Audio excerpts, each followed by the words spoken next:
ഉച്ചയോടെ യശ്വന്ത് വർമ്മയുടെ വീട്ടിലെത്തിയ പോലീസ് സംഘം 2.5 മണിക്കൂറോളം പരിശോധന നടത്തി. ന്യൂഡൽഹി പോലീസ് ഡെപ്യൂട്ടി കമ്മീഷണറുടെ നേതൃത്വത്തിലുള്ള സംഘം പണം പിടിച്ചെടുത്ത മുറിയിൽ നിന്ന് തെളിവുകൾ ശേഖരിച്ചു. ശേഷം മുറി പൂട്ടി സീല് ചെയ്യുകയായിരുന്നു. മാധ്യമങ്ങളോട് പ്രതികരിക്കാൻ പോലീസ് ഉദ്യോഗസ്ഥർ തയ്യാറായില്ല.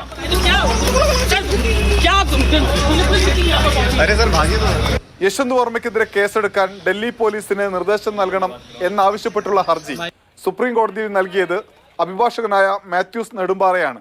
ഹർജി വേഗത്തിൽ പരിഗണിക്കണമെന്ന ആവശ്യം ഇന്ന് സുപ്രീം കോടതി തള്ളി.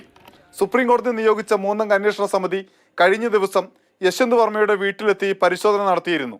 നിലവിൽ ഈ പോലീസ് സംഘം എത്തിയത് ഈ ക്രൈം സീനിൻ്റെ ഈ കൂടുതൽ വീഡിയോ ദൃശ്യങ്ങൾ പകർത്തുന്നതിനും അതുപോലെ തന്നെ ക്രൈം സീൻ അതായത് കുറ്റകൃത്യം നടന്നു എന്ന് കരുതപ്പെടുന്ന സ്ഥലം അത് സീല് ചെയ്ത് അതിൻ്റെ മറ്റ് നടപടിക്രമങ്ങൾ പൂർത്തിയാക്കുന്നതിനും വേണ്ടിയാണ് എന്നാണ് ലഭിക്കുന്ന വിവരം. ജഡ്ജിയുടെ വീട്ടിൽ നിന്ന് പണം പിടിച്ചെടുത്ത സംഭവം ഗൗരവത്തിലെടുത്ത രാജ്യസഭാ അധ്യക്ഷൻ ജഗ്ദീപ് ധൻഖർ ഇന്നലെ ചേർന്ന യോഗത്തെക്കുറിച്ച് രാജ്യസഭയിൽ പറഞ്ഞു.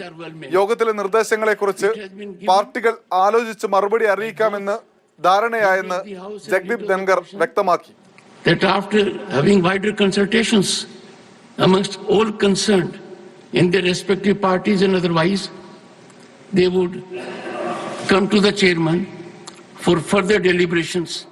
അലഹബാദ് ഹൈക്കോടതിയിലേക്ക് മാറ്റാനുള്ള സുപ്രീം കോടതി കൊളീജിയത്തിന്റെ ശുപാർശ കേന്ദ്ര സർക്കാരിന്റെ പരിഗണനയിലാണ്. മാതൃഭൂമി ന്യൂസ്, ഡൽഹി.